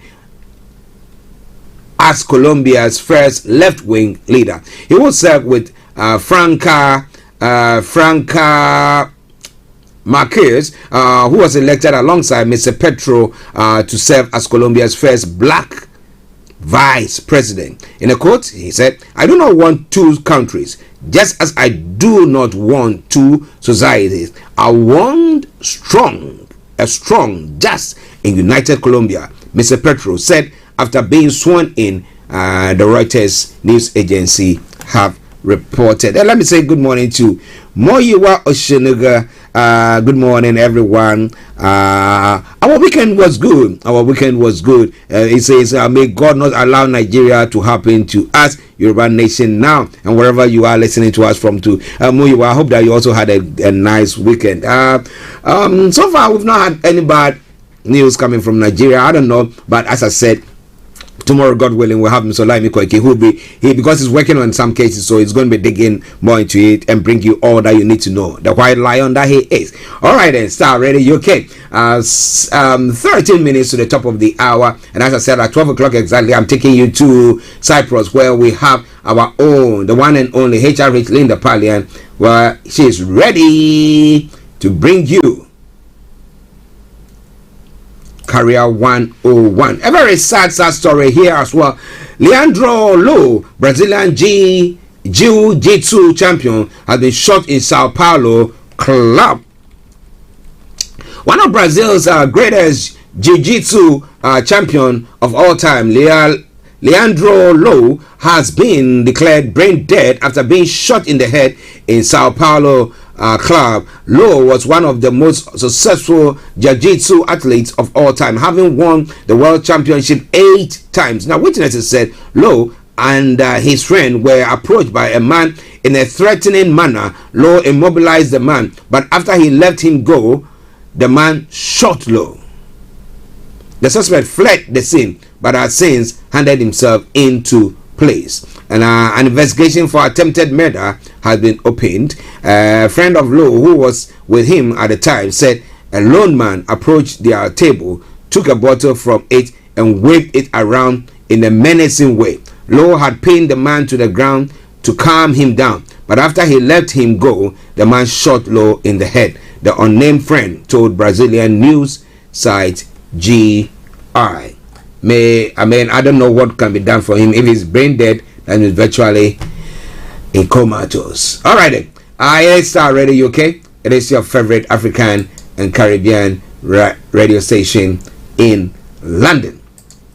Well, the Chinese are not stopping their military exercise. The Chinese military says it's continuing large-scale military drills around Taiwan after it previously announced live fire exercise ended on Sunday. The Chinese Army Eastern Theater Command said that it will practice anti-submarine attacks and sea raids. Now, the earlier 4 days of exercise were Beijing's response to U.S. House Speaker Nancy Pelosi's visit to the island. So, if it happened that President Biden decided to visit Taiwan, what would they do then? Well, Taiwan has accused China of using these drills as practice for an invasion of the island. On Monday, Taiwan said Chinese aircraft and ships had not entered its territorial waters, which extend 12 nautical miles, that is 22 kilometers or 14 miles from the coast during the exercise so far. The U.S. along with Australia and Japan have condemned the drill, saying their objective is to change the status quo in Taiwan Strait. The 180 kilometers wide, that is 110 miles body of water between the mainland and the island. The Chinese aircraft and ships have repeatedly crossed the median line in the strait during the drills, but Taiwan Defense Ministry said on Monday that the median line was a tactic a tacit understanding that has been in place since the 1950s, and its existence was a fact. Now, Washington has also condemned Beijing for breaking off cooperation with the U.S. in a number of areas, including climate change, in retaliation for Ms. Pelosi's visit. So, when we talk about the environment, we talk about the heat wave and everything. The China says that because Nancy Pelosi visited Taiwan, so now when it comes to environment, what do we call it? This area, let me I'm trying to, the environment, the climate change deals now, and they decided that we don't want to be part of it any longer. So why should I pay or suffer the consequences of someone who's going to be going on polluting or doing whatever thing that they want to do? That's why I said that climate fight and everything that is going on, until it's done holistically, I don't think there's a point. You don't have to tell one country or one group of people to be doing that. But what do you think? It's all coming your way from Starr Radio UK, your favorite African and Caribbean radio station in London. Well, when it comes to the climate change, well, the U.S. House of Senate, the U.S. Senate has approved a bill that includes $369 billion for climate action, the largest investment in America's history. The Others of the Inflation Reduction Act says it will cut the country's carbon emission by 40% by 2030. Now, some households could receive up to $7,500 in tax credit to buy an electric car and $4,000 for a used car. The bill, a key plank of President Joe Biden's agenda, will now be sent to the Democrat-controlled House. It is expected to be backed there as soon as this week, before it can be signed into law by Mr. Biden. With the U.S. midterm elections just 3 months away, the bill's passage will be seen as a boost for the Democrats. North America's correspondent Peter Bowles says there for the BBC, the climate change increases the risk of the hot, dry weather that is likely to fuel wildfires. The world has already warmed up by 1.1 degrees C Celsius since the industrial era began, and temperatures will keep rising unless governments around the world make steep cuts to emission. And making these steep cuts, how does it affect the employment of people, people's lifestyle, the cost of living of people? What do you think? You know, they are looking at all these electric cars. Let's go buy electric car. But have you gone to the areas where they dig this raw material that they use in making those batteries or the cells that they use in building these electric cars? Can you just imagine the devastation that is going on in those places? You go to DRC and all those places where they are doing these things. Do you see what is going on there? Well. It is all Starr Radio, okay? We try to destroy some environment to say that, oh, we are using it to better the other environments. So that what? Okay, what do you think? It is Starr Radio, okay? Let's now come to the UK front.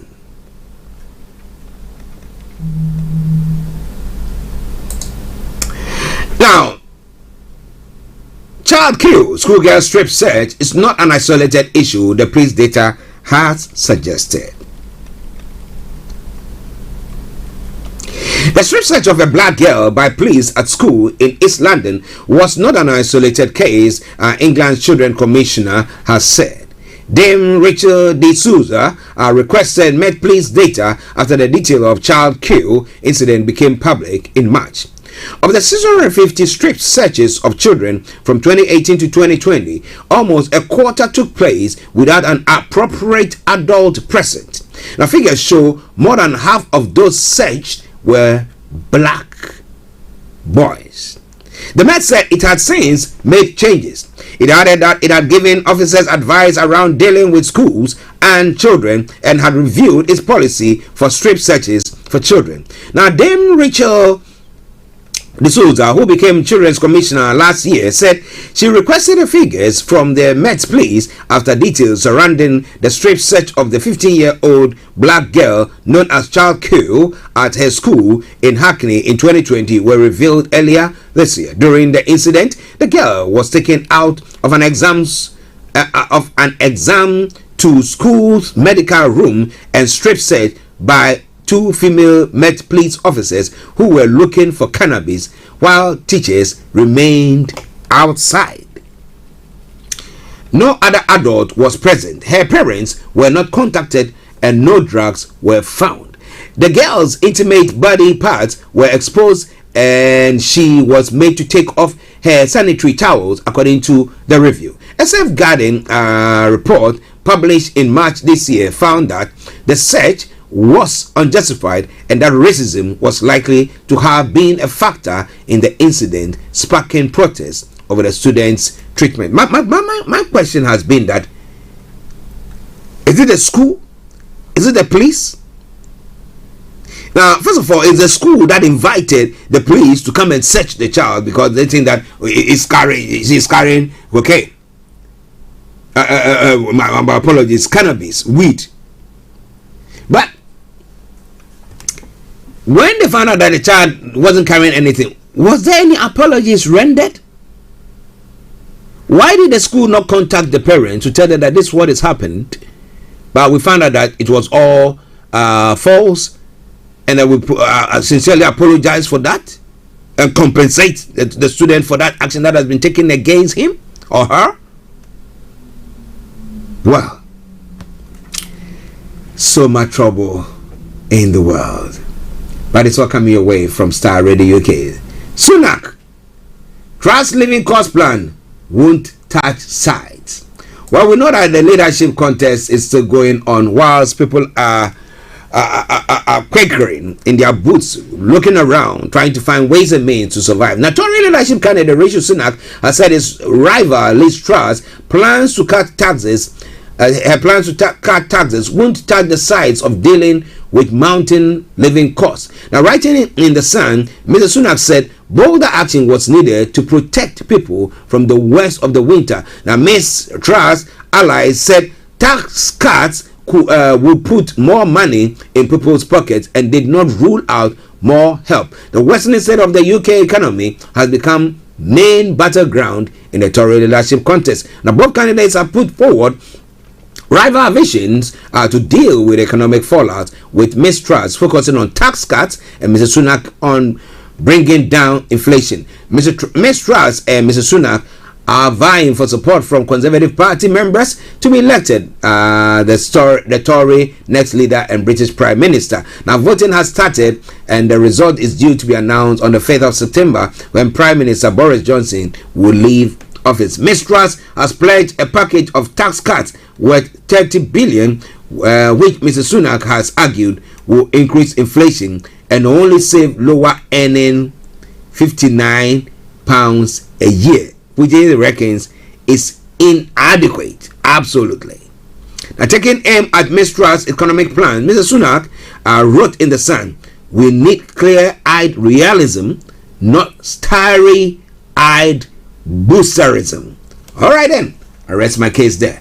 So this is why I bring the program to a close for today. For the first part, we're going to be crossing over to Cyprus, where we have our own HRH Linda Pallien joining us to bring us updates from my apologies. So I'm missing Olayomi. Yeah, it's going to bring us Career 101. So stay tuned, enjoy this song whilst I do so, and I will be with you.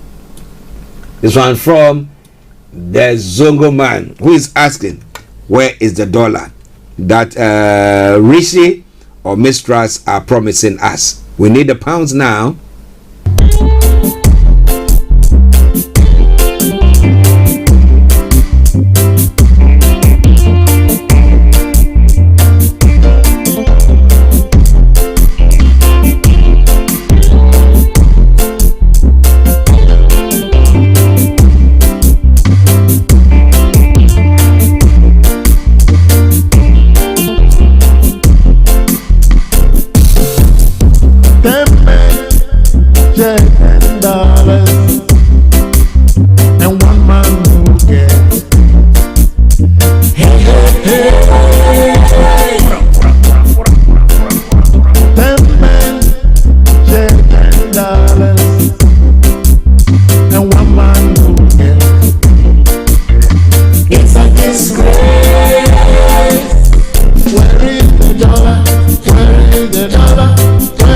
the dollar?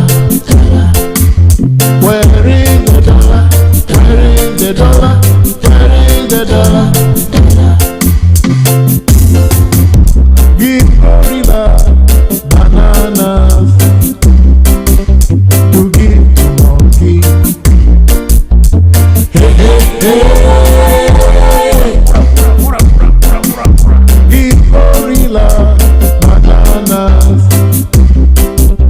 to give to monkey. Yes, I know. Him no go see banana, banana, him no go see banana. Monkey no go see banana, banana, him no go see banana.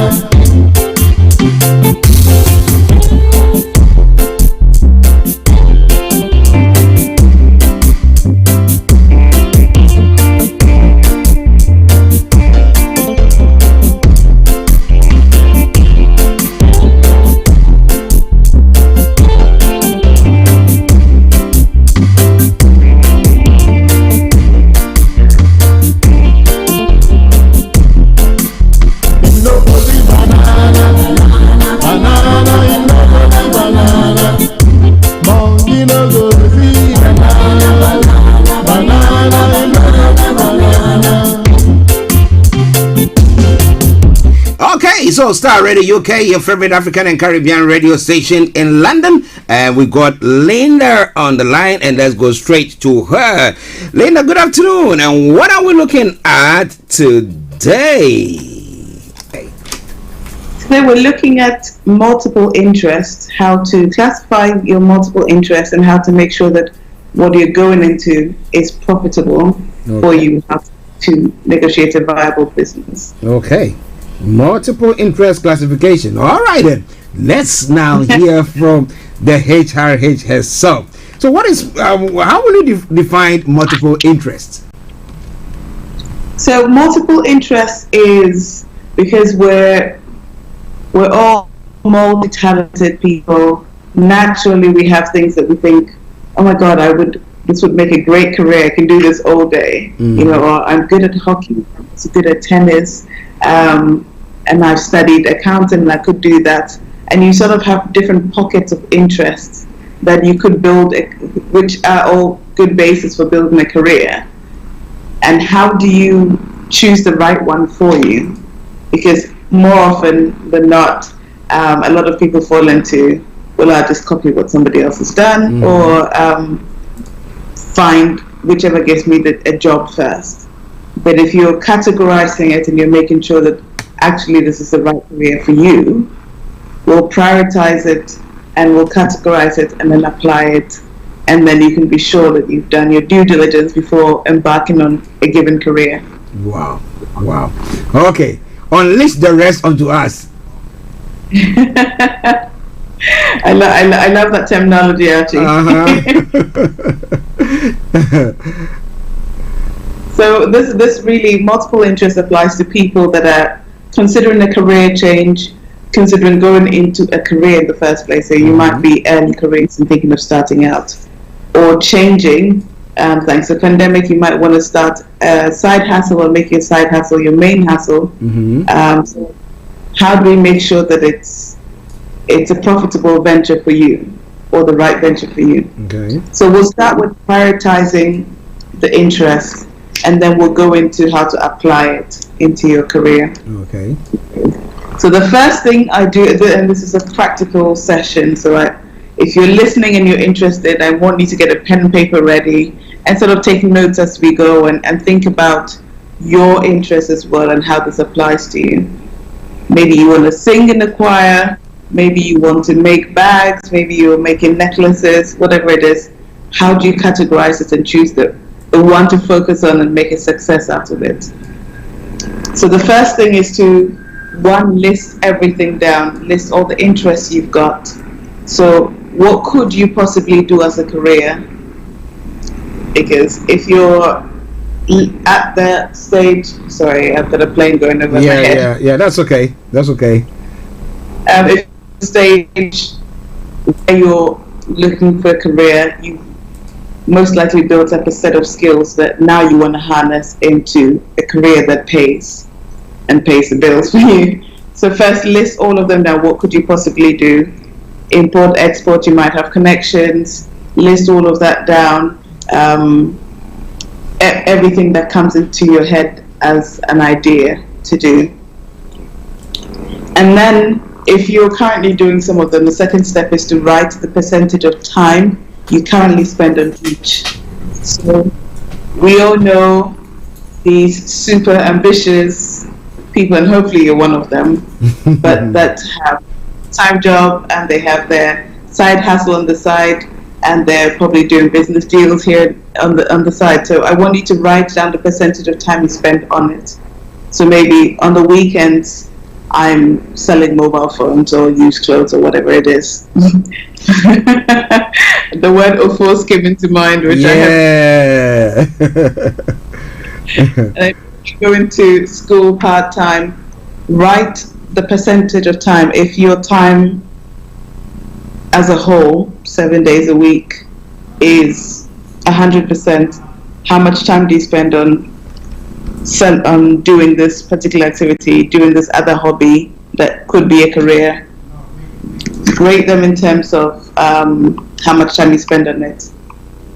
And then the third thing to do to prioritize it is have a third column. So the first column is the list of interests. The second column is the current time that you spend on it now. The third column is how much time you would like to spend on it in an ideal world. How much time you would love to spend on it. And then let's have a fourth column, and you rank each interest in terms of priority for you right now. Rank each interest in terms of priority for you right now. And I tell you, this exercise has been super helpful, especially for me when I was transitioning into my own business, but also working as well, and trying to find more time to dedicate into building a business on the side. So again, if this is you, it would be really helpful to see how much time are you spending. And you might realize, I'm not spending enough time on this at all, and I want to go into this. And then you will rearrange your time to spend more time on it. Or I'm spending too much time at work, and it's not on the fourth column, it's not my priority right now. So then you might reduce your hours so you can spend much more time on this other interest that you're working on. So those are the 4 steps to prioritize these interests that you have that could become a career for you. So we'll go over that again. Write down the list of interests in one column. The second column, write down how much time you currently spend on it in terms of percentage. The third column, how much time you ideally like to spend on it in terms of percentage. And then the fourth column is how much of a priority is it for you right now.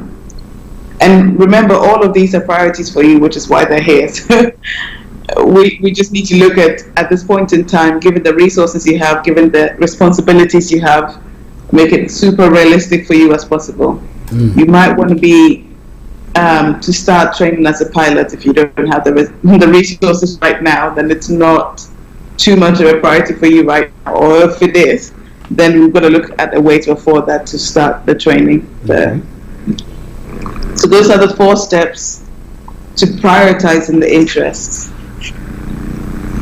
And then once we've done that, I want you to take each interest and let's look at one. Let's look at the highest priority for you right now. And let's say, for example, it's developing yourself into a musician. You've identified that rather than doing all the property investment you're doing, or rather than working part-time with your dad, you would rather look into music and developing your music. So then let's look at how we can apply that to make sure that it's going to be a profitable venture for you.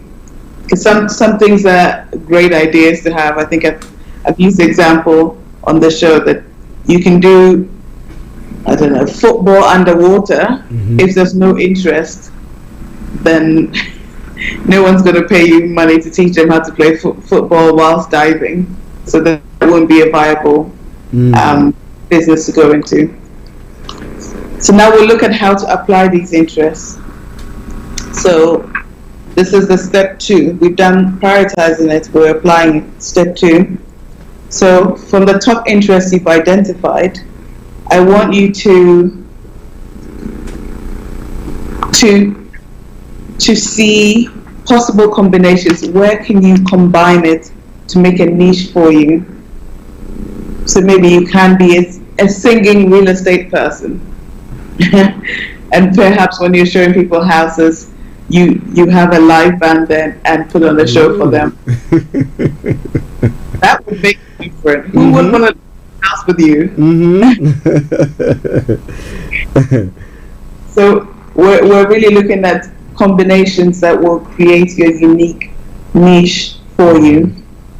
So out of the interests you've identified, let's look at the top 5. Let's see which combinations you can have. And then once you've had the combination, circle the one that you think is most feasible to start with for you right now. And let's pick that one. So that's step 2. We've looked at the prioritized list. We're looking at niches and combining the interests to see if we can create a unique niche. And now step 3, we want to check in what I call a VRIN framework, whether it's valuable, rare, likely to be imitated, or substituted by another product. This VRIN framework is to check the viability of your idea before you even start or invest a lot of money and time in it. You want to see whether it's viable for you to do this and whether it's going to generate the income that you want. So we'll take the interest and then we'll rank it in terms of V. So VRIN is VRIN. And V stands for value. Is the niche truly unique and does it offer value? And if you can answer yes or no to that, then you can tick that box. If it's valuable, then it will work. If it's not valuable, then we need to start again and pick another niche. The second letters are, is it rare? How common is it on the market to have a singing real estate person? Is it rare? Is it truly unique to you, or are you just reinventing the wheel, in which case people will say, actually, this isn't necessary and therefore we don't need it. So how rare is it? So V is valuable, R is rare, I is inimitable, which is are you able to copy that easily? Are you likely to imitate it? So I is imitatable, if you like. So can it be easily copied by China, your friend? Can they make this thing so easily that they'll put you out of business in the long run? A lot of people, and what I've seen recently coaching entrepreneurs, is that they say, oh, we're coming up with this platform where it's unique like Etsy and everything is handmade, and most people are looking for a unique piece. That may be well and good, but people are shopping at Amazon and the big chains for a reason. They have the supply chain to deliver it at a cheaper level. So you really have to establish what is unique about that business idea, whether it's imitatable or not. What if Amazon decided to do it? Or what if Tesco decided to do Tesco's own your product? How quickly, how feasible is it to compete with them? So taking that into account. And the N is non-substitutable. Non-substitutable. Are there other alternatives in the markets for them? And if so, are they comparable to what you're offering or what you're proposing to offer? And this really can be used to evaluate, this framework can be used to evaluate a new opportunity as well as your existing opportunity. if you're a business owner right now, or you currently have the side hustle, looking at the RIN framework and going, well, how can I improve this? Maybe it's valuable, it's rare, but it's not, but it's it's very easy to imitate and or substitute. Then maybe you can look at tweaking those imitating and substitutable factors so that you can create a truly unique product. A lot of people think, oh, it's good, and you buy a bulk thing from Alibaba and rebrand it, and the branding is your unique selling point. But if there's so many of that product in the market, maybe it's tweaking your marketing to make it appear unique, inimitable, and non-substitutable, and that could work easily. So I've given you a lot to think about today. I'm just going to quickly summarize it, if that's okay. Yes, that is okay. Listeners, you are listening to HRH Linda Pallien on Career 101, where today she's looking at multiple interest classification. Yes, she's giving you lots of pointers there, priorities with the VRIN, the RIN. She's giving you lots of it. But you know what I'm going to do for you? This program or this discussion is going to be on the podcast as soon as we are done. Maybe in the next 5 minutes, once we are done, it will be up there. But if you really want to go back to the broadcast and re-listen or view it, go back there, Facebook, on Twitter, on Periscope, and all the platforms that we are broadcasting on, and it will do you a great good. Let me say good afternoon to Gloria Amukwanda. Thank you very much for joining us. Over to you, Linda. Right, so we've been looking at classifying your multiple interests and how to choose a profitable niche to go into. So we've looked at how to prioritize in terms of how much time you currently spend on it, how much time you want to spend on it, and also how much of a priority it is for you right now. So that was the first stage of classifying your interests. The second stage was looking to find a niche, a unique niche for you. So we looked at the interests that we've classified, and then we looked at how to combine them to form a unique niche. So for example, we use the example of if you're a musician and a real estate person, but if you're an accountant that happens to be able to do sales or marketing, that you can add to a company or your service, and definitely that would be fantastic, a fantastic offering to have to your clients. So how can you create your own niche? And then finally we looked at how to benchmark this interest that you've identified, this potential business opportunity, against the RIN classification to see and evaluate if your business idea is feasible and going to be profitable long term. So we said RIN, which was valuable, rare, imitable, or non-substitutable. So inimitable or non-substitutable. So is it valuable? Is it rare? How easy is it to imitate? And how easy is it to have a substitute to that item?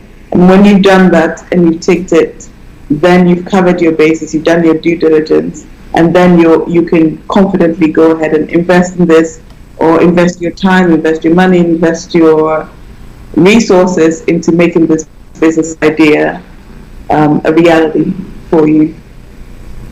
Okay, listeners, Starr Radio UK. Now, let me ask you one quick question before we put all the contact details and how people can get in touch with you.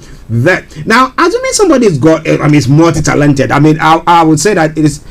I don't think there is anyone on this planet who can say that, as for me, I'm only one. I've just got only one. Now, everybody's got a bit of something extra in there. Now, but you see that the various talents or gifting, the interests are pulled apart. They are not directly connected. Maybe I like to be on the air. Producing a program, but then maybe my other interest. Let me say maybe playing football or something. There's no proper connection there. How do people connect that one? Because if you want to prioritize, then that one will automatically just go out of the window. How do they do that? Well, you can. So this is a great question. and one that really interests me greatly. It's finding a unique niche for people. So I love that you use that example of playing football and maybe broadcasting. Could you combine that to broadcast about football, or play football and then make a commentary about it? And actually that could be a niche for you, where maybe you're critiquing football and not just your games as well, but other people's games. And because you're talented at both areas and you have a genuine interest in both areas, you're the best person to do it, rather than somebody who is just good at broadcasting but has no interest in football. So that's something that you can combine. Or actually, what is it about the football? And I addressed this a little bit in my TEDx talk. What is it about the football that you love? Is it the activity of being outdoors? Is it working as part of a team? Is it the health and wellness aspect of it? If you dig deeper into each interest to find exactly what it is about the interest that you like, and that then becomes your underlying talent, which you can link. So if it's communicating with people, with football, you're working with a team and you're working as part of a team. In the studio, you will be working with your producer and the listeners, working as part of a team. So then you can link those talents together and go, well, actually, if I was going to look for a job, or if I was going to specialize in something, it would have to be part of a team, working with people, maybe doing something that is probably health related or football specific. Okay, listeners, I hope that you heard that response, and if that doesn't convince you or direct you, then I don't know what kind of planet that you find yourself on, because I told you I've got the one to deliver, and that is HRH Linda Pallien for you. So she's going to put her contact details across, and then if you have any challenge in any area pertaining to your career, maybe even you've not been able to write your CV. I mean, you are now up and coming, you just thinking of completing uni or whatever. You're not sure which way or which path to chat. Now, make sure you get in touch with her. She's got books that she's written on various issues pertaining to your career, and she's going to put all those information across, and I want you to listen to her, because it will help you greatly. Linda, I think I've lost your picture there, but okay, your image. So go on, I can hear you. Over to you. Oh wait, you definitely have lost me. Yes, so I'm back. Can you see me now? Not yet.